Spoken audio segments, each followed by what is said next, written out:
Hello, and welcome to Day by Day True Crime Stories, the podcast where we explore a different crime or justice milestone from this day in history. I'm your host, Kona Gallagher, and today is May 12th. On this day in 2007, a quiet Pennsylvania neighborhood was rocked by an act of unspeakable violence. In the middle of the night, 3 members of the Haines family were murdered in their home. The killer? A 16-year-old classmate and close friend of the victim's teenage son. Today, we're looking back at the tragic case of the Haines family murders in Mannheim Township, a chilling story of betrayal, heartbreak, and questions that still linger. Let's get started.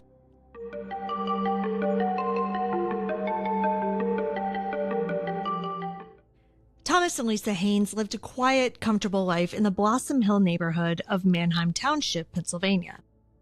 Thomas, 50, worked in industrial sales. His wife, Linda, who is 47, taught preschool. They were known as kind, hardworking people and devoted parents to 2 children who lived at home.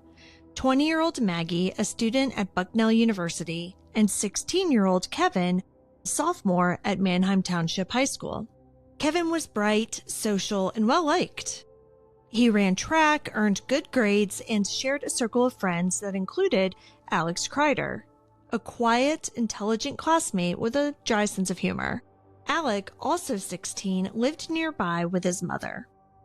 On the surface, he seemed like a typical teen, but there were some warning signs. Friends described Alec as introverted and dark. He was a member of the school's rifle club and sometimes made some offhand remarks that unsettled people. There were also troubling incidents in his past. As a child, Alec had once tried to strangle his own brother. Still, to most who knew him, Alec came off as awkward but not dangerous. No one suspected that he was harboring violent fantasies or that he was planning to act on them. In the early morning hours of May 12, 2007, Alec Kreider quietly entered the Haines family home. He knew the door would be unlocked. This wasn't a stranger breaking in. He had been to the house many times before. Carrying a hunting knife, Alec first made his way to the master bedroom where Thomas and Lisa Haines were sleeping. He stabbed Thomas multiple times in the chest, killing him almost instantly. Lisa fought back and sustained several deep wounds. She survived the initial attack, but was gravely injured. Alec then turned his attention to his friend Kevin. He entered Kevin's bedroom and attacked him while he slept. Kevin managed to wake up and fight back, suffering defensive wounds in the process. But ultimately, he too was fatally stabbed.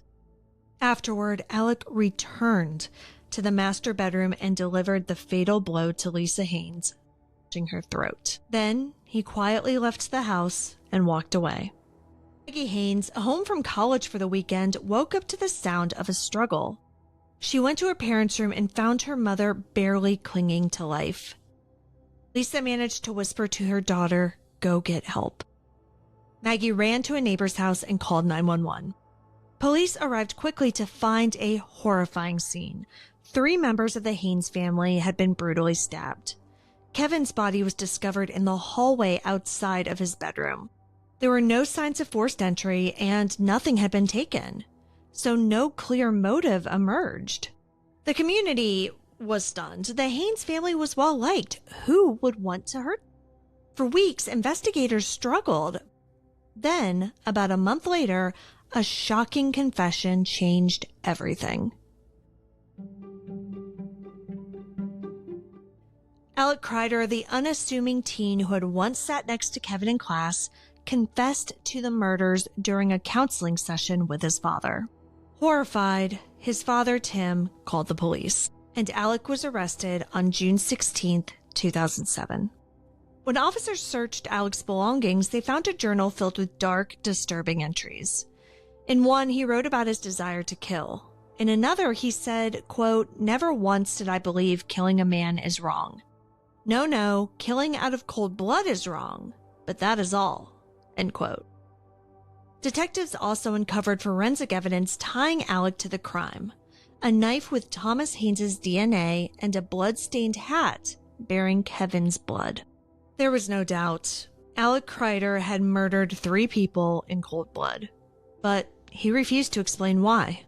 Alec was charged with 3 counts of first-degree murder. Because he was only 16, he wasn't eligible for the death penalty. In June 2008, Alec pleaded guilty to all charges. At sentencing, he showed no emotion. When asked for a motive, he simply replied, quote, "There is none," end quote. The judge sentenced him to 3 consecutive life terms without parole. District Attorney Craig Stedman later said that the evidence against Alec was overwhelming, and had the case gone to trial, they would have presented his journal, forensic matches, and even confessions that Alec had made to another inmate. Though the sentencing brought some sense of justice, it did little to ease the grief. A bright, loving family had been destroyed, and their remaining daughter was left to cope with a trauma that few people could fathom. Following his sentencing, Alec was sent to the state correctional institution at Camp Hill to serve his life sentences. For a while, the story faded from the headlines, but it was far from over. In 2012, the U.S. Supreme Court ruled that mandatory life sentences without parole for juveniles were unconstitutional. This opened the door for Alec to be resentenced. His legal team began to prepare. But on January 20th, 2017, just shy of his 26th birthday, Alec Kreider was found hanging in his prison cell. Despite resuscitation efforts, he was pronounced dead at 4:31 p.m. He had taken his own life. His suicide reopened wounds for both families. For the Haines family, it was a painful reminder of everything that they had lost. For Alec's father, Tim, it was the latest chapter in an emotional journey that had already left him broken. Tim later wrote a memoir titled "Refuse to Drown." In it, he shares the anguish of discovering that his son was a killer and the impossible decision to turn him in. He hoped the book might help others recognize warning signs in troubled youth.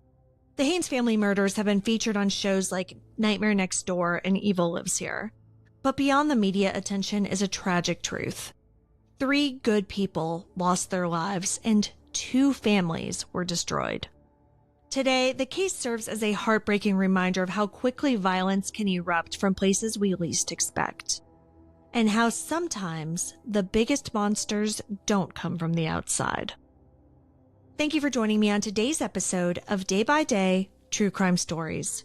If you found this story compelling, please subscribe, rate, and review this podcast. It'll help us grow. And be sure to join me again tomorrow as we explore another significant event in true crime history. Until then, stay safe and remember that behind every headline is a life worth remembering. Day by Day True Crime Stories is a Little Monster production. Hey, you can do it!